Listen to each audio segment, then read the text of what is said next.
ہست حسین کو مظلومیت کی حالت میں شہید کیا گیا، لیکن اسلام کے نام پر نہیں شہید کیا گیا، کفر کے نام پر نہیں شہید کیا گیا۔ یاد رکھو، یہ اسلام اور کفر کی اسلام کو بچانے کے لیے حضرت حسین رضی اللہ عنہ نہیں گئے تھے۔ یزید کوئی بے ایمانی کا کام نہیں کر رہا تھا، یزید سے کوئی بے دینی کام نہیں ہو رہی تھی جیسے یہ رافضی شیعہ بیان کر رہے ہیں۔ نمازیں نہیں پڑھتے تھے، روزے نہیں رکھتا تھا، وہ بے دین تھا، وہ شراب پیتا تھا، وہ زنا کرتا تھا، ذلیل مطیع کی اولاد۔ ان سب کو پتہ ہے یہ سب باتیں، یہ جانتے ہیں کہ کیا کیا جاتا تھا، یہ سب الزامات ہیں۔ کیا یزید کو حضرت امیر المؤمنین یزید رحمۃ اللہ علیہ کہنا جائز ہے؟ تو میری اس بارے میں جو رائے ہے اور استخارے کے بعد رائے ہے کہ ہمیں محتاط انداز میں ایک دو الفاظ ضرور کہنے چاہیے۔ وہ لفظ آپ اور زیادہ نہیں تو کم از کم اتنا کہنا چاہیے کہ حضرت یزید رحمۃ اللہ علیہ، حضرت یزید رحمۃ اللہ علیہ کہنا چاہیے۔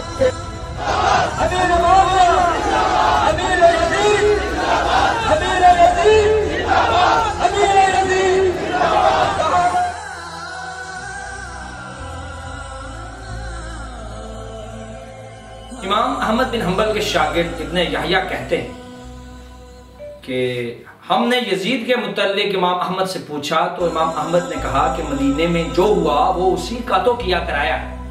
تو ہم نے کہا کہ اس نے کیا کیا؟ تو انہوں نے کہا کہ اس نے وہاں لوٹ مار مچائی، اس نے وہاں اصحاب رسول کو قتل کیا۔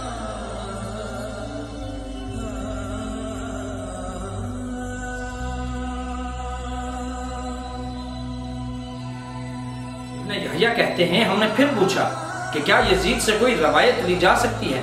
تو انہوں نے کہا کہ یزید سے نہ تو کوئی روایت لی جا سکتی ہے اور نہ ہی اس سے لی ہوئی کوئی روایت لکھنے کی گنجائش۔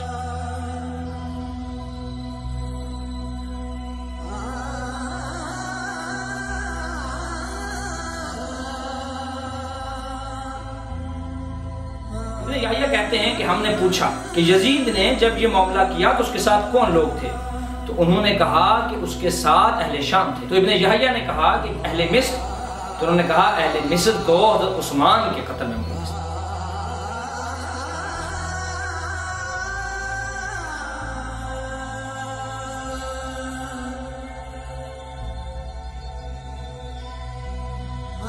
قاضی ابو یعلا الموصلی اپنی کتاب میں اپنی ہی سند سے صالح بن احمد سے نقل کرتے ہیں۔ وہ کہتے ہیں کہ صالح کہتے ہیں کہ میں نے اپنے باپ سے پوچھا کہ لوگ ہمیں یزید کا حمایتی سمجھتے ہیں، طرفدار سمجھتے ہیں، چاہنے والا سمجھتے ہیں۔ تو امام احمد بن حنبل رحمہ اللہ تعالیٰ نے فرمایا کہ جو شخص اللہ پر ایمان رکھتا ہو وہ یزید کا نہ تو طرفدار ہو سکتا ہے، نہ اس کا چاہنے والا ہو سکتا ہے، اور نہ ہی اس کی حمایت کرنے والا ہو سکتا ہے۔ تو صالح بن احمد نے کہا تو پھر آپ اس پر لعنت کیوں نہیں کرتے؟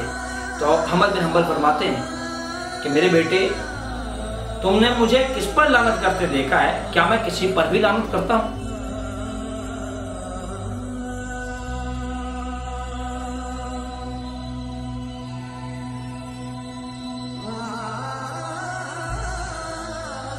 امام احمد بن حنبل فرماتے ہیں کہ جس شخص پر خود اللہ نے لعنت فرمائی ہو تو اس کو اس ملعون پر لعنت کیوں نہ کی جائے؟ پوچھا گیا کہ قرآن کے اندر کہاں ہے جہاں پر یزید پر لعنت کی گئی؟ تو آپ نے سورہ محمد کی آیت نمبر 22 اور 23 تلاوت فرمائی کہ اگر تم حاکم بن جاؤ کہ زمین میں فساد کرو اور اپنے ہی رشتوں کو بالکل قطع کر دو، یہی وہ لوگ ہیں جن پر اللہ نے لعنت کی ہے، پس انہیں پہرا کر دیا اور ان کی آنکھوں کو اندھا کر دیا۔ میرے بھائیو، قاضی ابو یعلا الموصلی نے لعنت کے مستحق لوگوں پر ایک پوری کتاب مرتب کی اور اس کے اندر یزید کا نام ترتیب دیا۔ وہ شخص جو یزید پر لعنت کرنے کا قائل نہیں ہے، وہ دو قسم کے لوگ ہو سکتے ہیں۔ ایک وہ جو یہ جانتے نہیں کہ یزید پر لعنت ہونی چاہیے یا نہیں، یا اس کو مستحق نہیں سمجھتے، اور اگر وہ ساری چیزیں جانتے بوجھتے ہوئے یزید کو لعنت کا مستحق نہیں ٹھہراتے تو وہ لوگ دراصل اپنے چکروں میں ہیں اور لوگوں کو چکر دینا چاہتے ہیں۔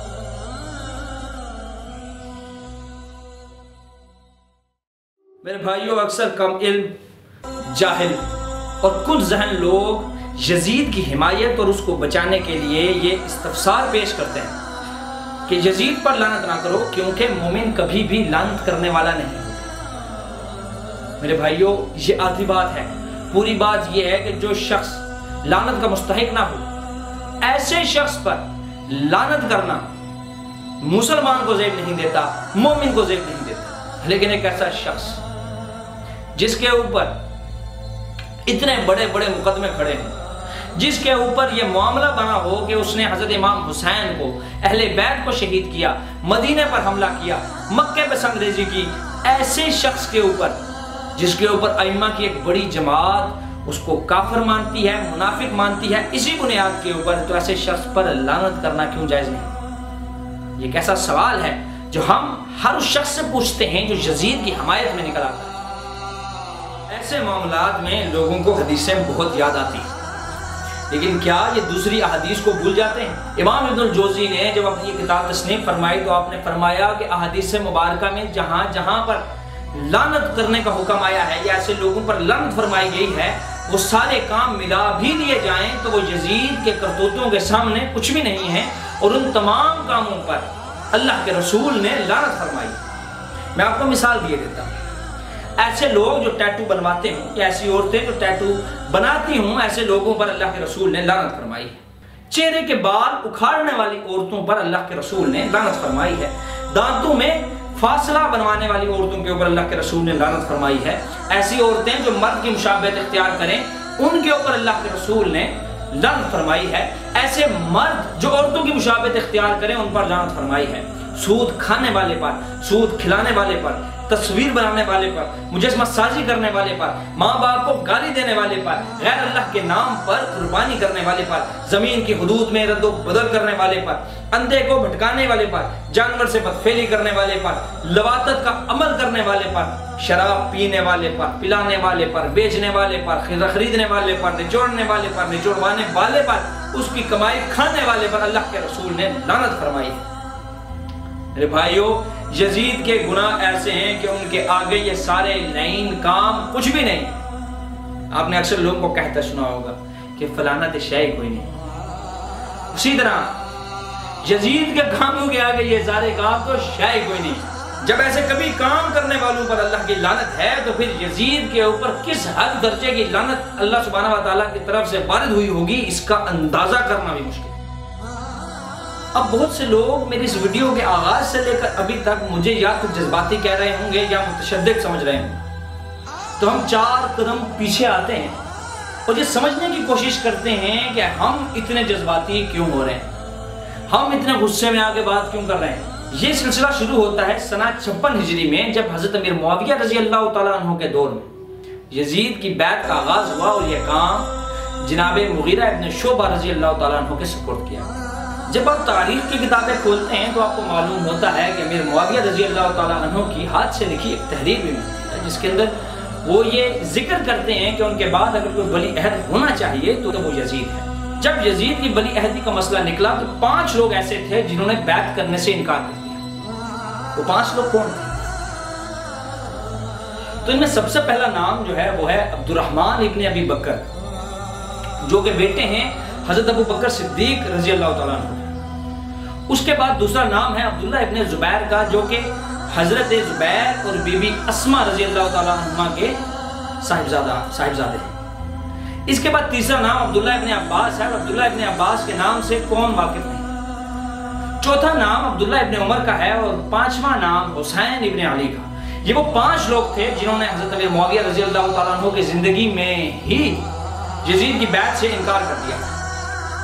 اب بہت سارے لوگ حضرت امیر معاویہ رضی اللہ تعالیٰ عنہ کو یہ مشورہ آگے دیتے رہے کہ عبد الرحمن ابن ابی بکر، عبداللہ ابن زبیر اور عبداللہ ابن عمر کو قتل کر دیا جائے، نعوذ باللہ۔ تو امیر معاویہ رضی اللہ تعالیٰ عنہ نے بڑی سختی کے ساتھ ان لوگوں کو منع کیا اور فرمایا کہ یہ ہمارا اور ان کا آپس کا معاملہ ہے، اس طرح کی تجویز دوبارہ میرے محل میں نہیں دی جائے گی۔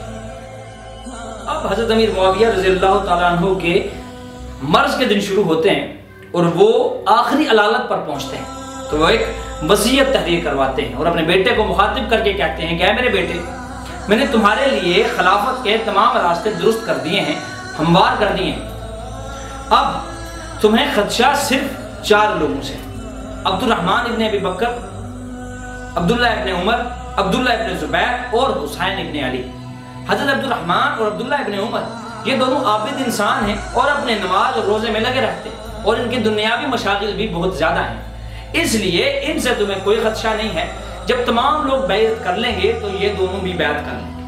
حسین ابن علی کے پاس کوفے کے لوگ شکایتیں لے کر آتے رہے اور وہ ان کو تمہارے خلاف کھڑا کر سکتے ہیں، اور اگر انہوں نے ایسا کیا اور امام حسین تمہارے خلاف کھڑے ہوئے اور تم نے ان پر غلبہ پا لیا تو ان کو معاف کرنا اور ان کے ساتھ کسی قسم کی زیادتی مت کرنا، اور عبداللہ ابن زبیر سے ہوشیار رہنا۔ امیر معاویہ رضی اللہ تعالیٰ عنہ کی رحلت کے بعد جب یزید منبر خلافت پر آ کر بیٹھا، منصب خلافت پر آ کر بیٹھا، تو اس نے بزور بازو ان چاروں پانچوں لوگوں سے بیعت لینے کی کوشش کی اور یہ حکم دیا کہ اگر یہ لوگ بیعت نہ کریں تو ان کی گردن مار لی جائے، ان کو قید کر لیا جائے، اس وقت تک نہ چھوڑا جائے جب تک یہ لوگ بیعت نہ کریں۔ اسی لیے اس نے ابن عقبہ نے ان چاروں لوگوں کو بلایا، ان سے باری باری بات کی، تو انہوں نے کہا کہ سب لوگ بیعت کر لیں گے تو ہم لوگ بھی بیعت کریں گے، لیکن ہم تمہارے سے مخفی اور خفیہ بیعت نہیں کریں گے بلکہ اعلانیہ بیعت کریں گے۔ عبداللہ ابن عمر رضی اللہ تعالیٰ عنہ نے اس خوف کی بنا پر بیعت کر لی۔ عبداللہ ابن زبیر مکے چلے گئے اور ان کے پیچھے پیچھے حسین ابن علی بھی مکے چلے گئے۔ اب جب وہ مکے پہنچتے ہیں تو ایک نیا فیز شروع ہوتا ہے، کوفے سے خطوط حضرت امام حسین کے بنام آنے شروع ہوتے ہیں کہ ہم میں بہت سے لوگ ایسے ہیں جنہوں نے یزید کی بیعت ہی نہیں کی، یا پھر ہم اس کی بیعت توڑنے کو تیار ہیں، کیونکہ وہ اس کو کیپیبل نہیں سمجھ رہے تھے، ان کو نہیں لگتا تھا کہ یزید اس قابل ہے کہ اس کو خلافت پر بٹھایا جائے، اور ان سے زبردستی بیعت لی جا رہی تھی، اس لیے وہ حسین ابن علی کی طرف دیکھ رہے تھے۔ اب یہاں سوال ہوتا ہے کہ حسین ابن علی کی طرف ہی کیوں دیکھ رہے تھے؟ کیونکہ کوفہ حضرت علی رضی اللہ تعالیٰ عنہ کا دارالخلافہ تھا جب تک وہ حکومت میں رہے، اس لیے وہ حسین ابن علی کو اپروچ کر رہے تھے کہ آپ تھرو ڈائیلاگس بات کر کے دیکھیں یہ اس طرح زبردستی بیعت لینے کا آخر مقصد کیا ہے۔ ان سارے خطوط کے آ جانے کے بعد حسین ابن علی نے مسلم بن عقیل کو بھیجا کہ وہ کوفے میں جائیں اور وہاں کے حالات کا جائزہ لے سکیں۔ تو مسلم بن عقیل اپنے 2 بچوں یعنی اون اور محمد کے ساتھ کوفے کے لیے روانہ ہو جاتے ہیں، اور وہاں پر حانی بن عروہ ان کو رسیو کرتے ہیں، اور ان کے پیچھے پیچھے قیس بن مسہر کو بھی بھیجا جاتا ہے قاصد بن۔ اسی دوران کوفے کا گورنر بدل دیا جاتا ہے۔ اس واقعے سے پہلے کوفے کے گورنر نعمان بن بشیر رضی اللہ تعالیٰ عنہ تھے، اور ان کو ہٹا کر ان کی جگہ بصرہ کا گورنر یعنی عبید اللہ ابن زیاد کو کوفے کا گورنر لگا دیا جاتا ہے، اور وہ مسلم بن عقیل، حانی بن عروہ اور ان کے 2 بچے اون اور محمد کو چوک میں ذبح کر دیا جاتا ہے، اور ان کے پیچھے جانے والے قیس بن مسہر کو چھت سے گرا کر قتل کر دیا جاتا ہے۔ ادھر حسین ابن علی مکے سے نکل چکے تھے، راستے میں کوفے کا وفد ملتا ہے، وہ ان کو کہتے ہیں کہ ہم تو تمہارے بھروسے یہاں آ رہے تھے اور تم نے ہمارے ساتھ یہ کیا معاملہ کیا؟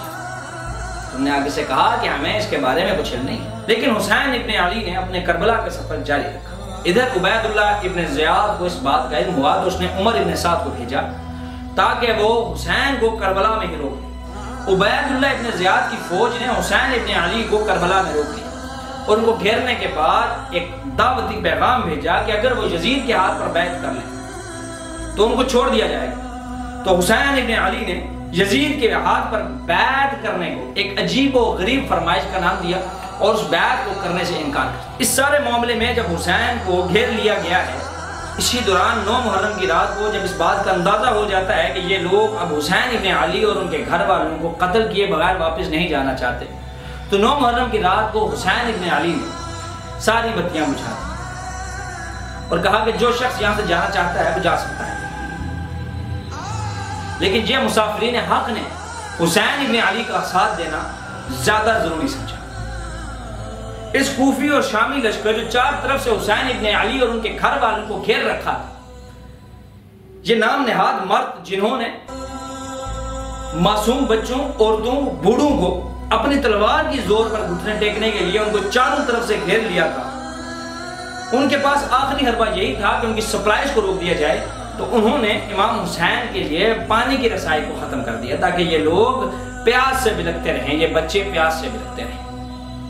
جو لوگ اس کو محض حادثہ کہتے ہیں ان کو سوچنا چاہیے کہ یہ پری پلان ہے، یہ حادثہ نہیں ہے جو اچانک ہو جائے، یہ پری پلان ہے۔ یہ عبید اللہ ابن زیاد، عمر ابن سعد اور یزید کی دماغی فتور کا نتیجہ ہے۔ حسین ابن علی کے اوپر حملہ آور ہونا چاہتے ہیں تو انہوں نے فرمایا ہے، اے لوگوں کیا تمہارے لیے میرا قتل کرنا روا ہے؟ کیا میرا خون تمہارے لیے حلال ہے؟ کیا میں تمہارے نبی کی بیٹی کا بیٹا نہیں ہوں؟ کیا میں تمہارے نبی کے چچا زاد بھائی کا بیٹا نہیں ہوں؟ کیا تمہیں نبی کا یہ قول معلوم نہیں ہے کہ حسن اور حسین جنتی نوجوانوں کے سردار ہیں؟ اور اگر تم ان باتوں کو جانتے ہو تو ٹھیک، اور اگر نہیں جانتے تو جابر بن عبداللہ، ابو سعید خدری اور زید بن ارقم سے پوچھ۔ ظالموں نے جب یہ فیصلہ کر لیا کہ نبی کے نواسے کو شہید کرنا ہی ہے، حاکم وقت کو خوش کرنا ہی ہے، تو پھر کون سی ایسی بات تھی جو ان کو روک سکتی؟ تو میرے بھائیوں، کربلا کا آغاز ہو گیا۔ عمر ابن سعد نے سب سے پہلے تیر مارا۔ علی ابن حسین یعنی کہ علی اکبر نے دوبارہ باتیں دہرائی کہ اے لوگوں، ہم شمر اور ابن زیاد سے زیادہ نبی کے قرابت دار ہیں، ان کے قریبی ہیں، لیکن ظالموں نے نیزوں کے وار کر کے علی اکبر کو شہید کر دیا۔ علی بن حسین یعنی علی اصغر ابھی 6 ماہ کے تھے اور ایک تیر ان کی گردن کے آس پار بھی۔ حسین ابن علی کو سب سے پہلا تیر حسین بن نمیر نے مارا۔ زرہ بن شریک نے آپ کے کندھے پر وار کیا۔ سنان بن انس نے آپ کی گردن پر حملہ کیا، آپ کو نیزہ مارا۔ سنان بن انس ہی وہ شخص تھا جس نے حسین ابن علی کو شہید کیا، اور خولی بن یزید نے آپ کا سر تن سے جدا کیا۔ تاریخی کتابوں میں آتا ہے کہ حسین ابن علی کے جسد خاکی پر 33 گہرے زخم تھے، 110 تیروں کے نشان تھے۔ بہر بن کعب نے آپ کے کپڑے لوٹے اور قیس بن اشعث نے آپ کی چادر، آپ کا امامہ لوٹا۔ میرے بھائیوں، یہ وہ ظالم لوگ تھے جنہوں نے حسین ابن علی کے سر مبارک کو لانے پر 1000 درہم کا انعام رکھا۔ میرے بھائیوں، حسین ابن علی کے جسد خاکی کو گھوڑے روندنے پر انعام رکھا گیا، اور خدا کی قسم بہت سے بدبختوں نے اس کام کو سر انجام دیا اور انعام دیا۔ حسین ابن علی کا سر مبارک عبید اللہ ابن زیاد کے دربار میں پیش کیا گیا اور اس کے بعد اسے کوفے کی گلیوں میں گھمایا گیا۔ امام ابن حسین کی شہادت کی خبر حسن بصری رحمہ اللہ کو ملی تو انہوں نے فرمایا کہ اس امت کی پستی کا کیا عالم ہوگا جس میں ابن دائی نے ابن نبی کو قتل کر دیا، یعنی ابن زیاد نے، ابن دائی نے ابن نبی کو قتل کر دیا۔ اس امت کی پستی کا اور کیا عالم ہوگا۔ ربی بن خصیم فرماتے ہیں کہ انہوں نے ایسے بچوں کو مارا ہے جن کو نبی اکرم صلی اللہ علیہ وآلہ وسلم سفر سے واپسی پر گلے سے لگاتے تھے۔ پھر سر حسین یزید کے دربار میں پیش کیا تو یزید نے یہ دیکھا، لیکن اس کے چہرے پر غم کے کوئی آثار نہیں، پچھتاوے کی کوئی آثار نہ، بلکہ فخر محسوس کر رہا تھا جیسے بہت بڑی کوئی جنگ جیت کر آیا۔ اور اس نے اہل بیت کے بارے میں ایسے الفاظ کا استعمال کیا کہ الحفیظ والا، اور انہی الفاظ کے بارے میں مجاہد تابعی فرماتے ہیں کہ جو باتیں یزید نے حسین ابن علی کو دیکھ کر کہیں، اس کے بعد یزید منافق ہو گیا۔ حسین ابن علی کے گھرانے کے ساتھ سخت مکالمے تاریخ کے صفحات پر بھرے پڑے۔ امام ابن الجوزی یزید کی ان باتوں کو دیکھ کر کہتے ہیں کہ تعجب ابن دئی یعنی ابن زیاد اور ابن سعد کی کارستانی پر نہیں بلکہ یزید کی ڈٹھائی پر آتا ہے کہ اس کے سامنے اس طرح ظلم ہونے کے باوجود بھی وہ خاموش رہا۔ یزید نے سر حسین کی توہین کی، سر حسین کو بے سر و سامانی میں مدینہ روانہ کیا، اور یزید کا اہل بیت کے بارے میں یہ کہنا کہ میں انہیں چاہوں تو غلام اور باندیا بنا ڈالوں تو مجھے ان تمام باتوں کا حق ہے کہ یزید کو مزید لعنت کا حقدار بنا۔ ابن جوزی فرماتے ہیں کہ یہ بات سمجھنی ہے کہ یزید کا مقصد اگر قتل حسین تھا یا نہیں بھی تھا تو ایسی صورتوں میں یزید حسین ابن علی کے سر مبارک کا احترام کرتا، انہیں تشت میں رہنے دیتا، ان کا جنازہ ادا کرتا تو کوئی فرق نہیں پڑنا تھا، کیونکہ ان کی شہادت سے اس کے راستے میں حائل دیوار ہٹ چکی تھی، مگر خبیث نے اپنی خباثت کا پورا ثبوت تو دینا تھا، سو اس نے دیا۔ یہ واقعہ تھا 61 ہجری کا۔ 62 ہجری میں ایک وفد شام سے ہو کر مدینے پہنچتا ہے اور وہ آ کر کہتے ہیں کہ یزید بے دین ہے، شراب کا رسیہ ہے، گانے بجانے کا شغل کرتا ہے، کتوں سے کھیلتا ہے، تو ہم اس کی بیعت توڑتے ہیں۔ امام منذر کہتے ہیں کہ وہ شراب پیتا تھا، اس کا 1000 درہم کا عطیہ مجھے دینا حق بات کہنے سے نہیں روک سکتا۔ عبداللہ بن حنظلہ غسائل الملائکہ، حضرت حنظلہ کے بیٹے، وہ کہتے ہیں کہ بیٹے انہوں نے بھی خروج کیا اور وجہ یہ بتائی کہ یزید شراب پیتا تھا اور نماز کو ترک کرنے والا تھا۔ عبداللہ ابن عمر کہتے ہیں کہ ہم نے یزید کی بیعت کا بوجھ اپنے سر سے ایسے اتار پھینکا ہے جیسے پگڑی اتار دی ہو، وہ دشمن خدا ہے، وہ شراب میں مست رہتا ہے۔ تو مدینے کے لوگوں نے اس کی بیعت توڑنی شروع کی۔ یزید نے مسلم بن عقبہ کو ہدایت کی کہ لوگ مدینے میں بیعت توڑیں، تو 3 دن تک جائے، لوگوں کو دعوت دے، اس کے بعد اپنی طاقت سے ان پر غلبہ کرے، اور اگر وہ ایسا کر لے اور غلبہ حاصل کر لے تو 3 دن تک مباح ہے ان کے لیے مدینہ، یعنی مدینے میں موجود مال، اسباب، اسلحہ، خوراک، سب پر اس کا حق ہے، جس پر چاہے وہ اپنی ملکیت لے۔ مسلم بن عقبہ نے 3 دن میں مدینے پر غلبہ حاصل کیا اور مدینے کو اپنے آپ پر مباح کر دیا، عورتوں اور مردوں کو زیادتی کا نشانہ بنایا۔ اور یہاں سے ظلم کے انتہا کا اندازہ لگائیں کہ ایک عورت اپنے قید ہوئے بچے کا پوچھنے آئی تو مسلم بن عقبہ نے اس کی گردن اتار دی۔ یزید بن عبداللہ نے کہا ہم تو کتاب اللہ پر بیعت کریں گے، تو اسے بھی جان سے ہاتھ دھونے پڑے۔ سعید بن المسیب تابعی رحمہ اللہ نے یزید کی بیعت سے انکار کیا تو انہوں نے کہا کہ میں ابو بکر اور عمر کے طریق پر بیعت کروں گا، تو انہیں بھی قتل کرنے کا حکم دیا گیا۔ تو لوگوں نے یہ کہہ کر ان کی جان چھڑوائی کہ یہ دیوانہ ہے، یہ مجنون ہے، تو اسے چھوڑ دیا گیا۔ امام مدائنی نے کتاب الحرہ میں اس سانحے میں شہید ہونے والوں کی تعداد لکھی ہے۔ قریش، انصار اور مہاجرین میں سے 700 افراد شہید ہوئے، جن میں موقل بن سنان، سائب بن یزید اور عبداللہ بن نوفل شامل۔ آزاد اور غلام یعنی عام آدمی اور عورتوں میں شہید ہونے والوں کی تعداد 10,000 کے قریب ہے۔ یزید کے چاہنے والوں ذرا اس بات پر غور کرو کہ یزید نے مدینے کے باسیوں کو ہراساں کیا، ان پر ظلم کے پہاڑ توڑے، جبکہ احادیث مبارکہ میں یزید کے دفاع میں حدیثیں یاد آتی لیکن مدینے کی وفا میں حدیثیں یاد نہیں آتی۔ سعد بن خلاد سے مروی ہے کہ رسول اللہ نے فرمایا کہ جس نے اہل مدینے کو ظلم سے خوفزدہ کیا، اسے وحشت ادا کیا، اس پر اللہ اور اس کے فرشتوں اور تمام مخلوق کی لعنت ہے۔ تو میرے بھائیوں، کیا یہ 3 دن تک مدینے پر ظلم و ستم کے پہاڑ توڑنا مدینے کو ہراساں کرنے، اس کو خوفزدہ کرنے، اس کو وحشت ادا کرنے کے مترادف نہیں ہے؟ سرکار نے فرمایا جو بھی اہل مدینہ کے ساتھ مکر اور برائی کرے گا اس کا جسم یوں پگھلے گا جیسے نمک پانی میں گھلتا ہے۔ نبی اکرم نے فرمایا جو آدمی اہل مدینہ کے ساتھ برائی کرے گا اللہ قیامت کے روز آگ میں اسے ایسے پگھلائے گا جیسے سیسا پگھلتا ہے۔ سرکار نے دعا فرمائی کہ اللہ مدینے کی مد میں برکت عطا فرما، اور جو شخص مدینے سے برا ارادہ رکھے اسے ایسے پگھلا دے جیسے نمک پانی میں پگھلتا ہے۔ واقعہ حرہ 62 اور اب آتا ہے تیسرا سال 63۔ اب مدینے کے اوپر قبضہ کر لینے کے بعد، مدینے پر غلبہ حاصل کرنے کے بعد عبداللہ ابن زبیر چونکہ مکے آ گئے تھے اور مکے میں آ کے انہوں نے اپنی خلافت کھڑی کر دی، تو ان کو زد و کوب کرنے اور ان کو قتل کرنے کے لیے انہوں نے حرم پر حملہ کرنے کا سوچا، اور اس کے لیے انہوں نے انتخاب کیا مسلم بن عقبہ کا اور اس کو روانہ کیا مکے کی طرف۔ یہاں پر یہ نام بہت اہمیت کا حامل ہے، مسلم بن عقبہ، کیونکہ یہ وہی شخص ہے جس کو مدینے پر حملہ کرنے بھیجا گیا تھا، تو اس کے اس کام سے خوش ہو کر اب اسے دوسری مہم پر بھیجا جا رہا تھا، لیکن خدا کی کرنی دیکھی اور راستے میں ہی مسلم بن عقبہ دم توڑ گیا۔ اس کے بعد یہ کام حسین بن نمیر کے حوالے کیا گیا، اور اس کے بارے میں یہ یاد رکھا جائے کہ یہ وہی شخص ہے جس نے سب سے پہلے حضرت امام حسین ابن علی رضی اللہ تعالیٰ عنہ پر حملہ کیا تھا۔ یہ سارے لوگ اتنے کبھی کام کرتے جا رہے تھے، ظلم و ستم کے پہاڑ توڑے جا رہے تھے، لیکن یزید اسٹیبلشمنٹ ان لوگوں سے اتنی خوش کیوں تھی؟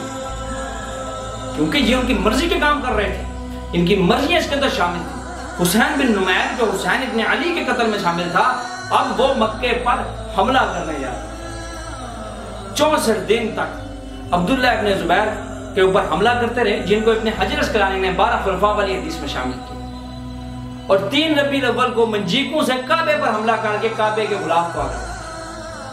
ابھی ان کے درمیان یہ جھڑپ چل رہی تھی کہ اسی دوران یزید کی موت کی خبر آ پہنچی، اور وہ فوج جو یزید نے مکے کی طرف روانہ کی ہوئی تھی اور وہاں پہ جنگ لڑ رہی تھی عبداللہ بن زبیر کے ساتھ، وہ تتر بتر ہو کر منتشر ہو گئی، اور واقعہ حرہ کے 3 ماہ بعد یزید کی میرے بھائیو یزید کی بیعت کا آغاز پہلے تو حضرت امیر معاویہ رضی اللہ تعالیٰ عنہ کی گڈ ول اور گڈ کریکٹر تھا، لیکن حضرت امیر معاویہ رضی اللہ تعالیٰ عنہ کی وفات کے بعد یزید کی بیعت صرف خوف کی بنا پر کی جانے لگی، اور اس نے ظلم اور بربریت کی ایسی فضا قائم کی کہ ایسی فضا قائم کی کہ اس سے خروج کرنے یا بیعت سے انکار کرنے کا کسی میں حوصلہ ہی نہیں۔ عبداللہ ابن عمر رضی اللہ تعالیٰ عنہ بھی شروع میں یزید کی بیعت نہیں کر رہے تھے، لیکن خوف و ہراس کی وجہ سے یا کسی بھی مجبوری کی وجہ سے انہوں نے آخر کار یزید کی بیعت کر لی۔ اسی وجہ سے عبداللہ ابن زبیر نے مکہ میں اپنی خلافت کا اعلان کیا اور یزیدی گورنروں اور عاملوں کو مار بھگایا۔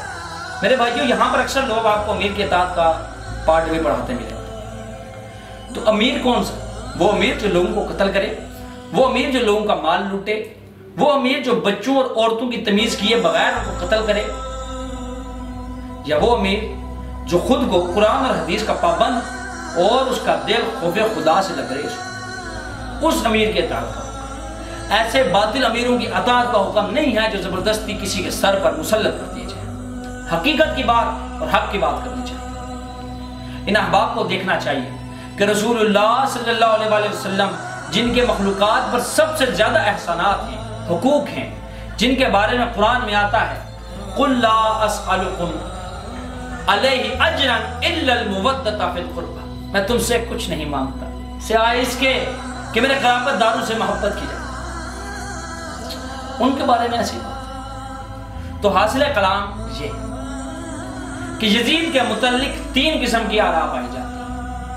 ایک وہ لوگ ہیں جو یزید سے بے پناہ محبت کرتے ہیں، بے پناہ، اور اسے محبوب جانتے ہیں، اس کے جھوٹے فضائل گھڑتے ہیں، جیسے عبد المغیث حمری رحمہ، انہوں نے تو پوری کی پوری ایک کتاب تحریر کر ڈالی تھی فضائل یزید، جس کے بارے میں امام ابن کثیر کہتے ہیں کہ جھوٹوں کا پرندہ ہے، یہ بکواس لکھا ہے اس کے اندر۔ دوسری طرف وہ لوگ ہیں جو یزید پر طعن کرتے ہیں اور لعنت کا جواز پیش کرتے ہیں، جیسے امام احمد بن حنبل، جیسے امام ابن جوزی خود۔ اور تیسری طرف وہ لوگ ہیں جو نہ تو یزید کے فضائل کے قائل ہیں اور نہ یزید پر لعنت کرنے کے قائل ہیں، کیونکہ وہ کہتے ہیں لا نحب ولا نسب، نہ ہم اس کی تعریف کریں گے اور نہ ہم اس کی برائی کریں گے۔ لیکن یزید کی لعنت کرنے کے معاملے کے اوپر ائمہ کی مکمل جماعت ہے، جیسے ابن تیمیہ نے لکھا کہ بہت سے لوگ محدثین کی بڑی جماعت یزید کے کافر اور منافق ہونے کی قائل ہے، اور کافر اور منافق پر اگر لعنت نہ کی جائے تو اپنی قسمت کی جائے گی۔